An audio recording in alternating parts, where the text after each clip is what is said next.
Au sommet du pouvoir, les consultations s'intensifient depuis l'utilisation du 49. 3 pour faire passer la réforme des retraites et la motion de censure qui a menacé le gouvernement. Emmanuel Macron multiplie les rencontres avec Elisabeth Borne qui rencontre tout le monde.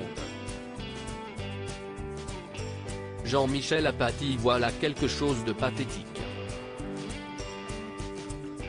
Le chef de l'État et son bras droit se retrouvent pour évoquer la suite d'un quinquennat qui vient à peine de commencer et qui est déjà à l'arrêt, écrit le journaliste sur Twitter ce lundi 27 mars. Une issue de crise étant en réflexion, l'ancien chroniqueur politique du Grand Journal, Canal+, remarque que si la politique est une activité simple, on s'ingénie à la compliquer quand on ne sait plus quoi dire aux citoyens.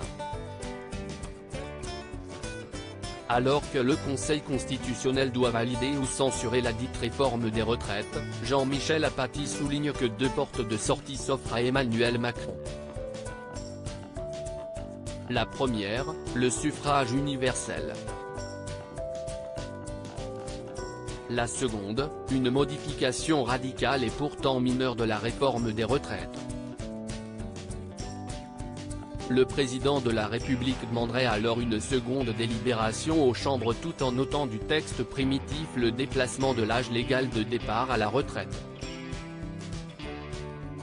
Des solutions qui, selon le journaliste, ne paraissent impraticables qu'aux esprits pollués par le cynisme.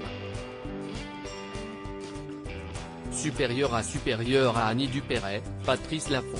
Ces stars qui ont révélé le montant de leur retraite pour Jean-Michel Apathy, Emmanuel Macron doit admettre l'échec face aux options qui se présentent à lui. Emmanuel Macron a déjà précisé qu'à court terme il exclut d'avoir recours à la dissolution de l'Assemblée nationale, au remaniement du gouvernement ou encore au référendum. Pour Jean-Michel Apathy, soumettre au référendum le texte modifié serait une prise de risque, mais elle vaudrait mieux que la valse dans laquelle s'enfonce le pouvoir, écrit-il sur Twitter.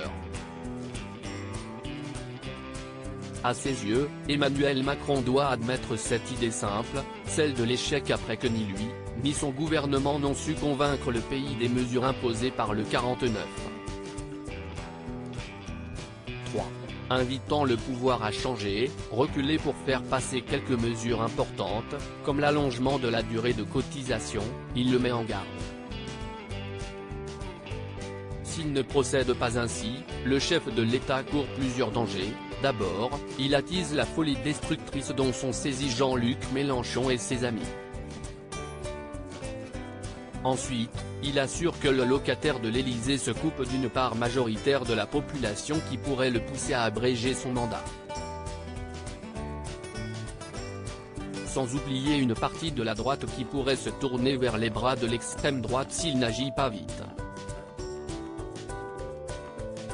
Une série de tweets qu'il conclut, retirer Emmanuel Macron la mesure qui reporte l'âge légal de la retraite de 62 à 64 ans.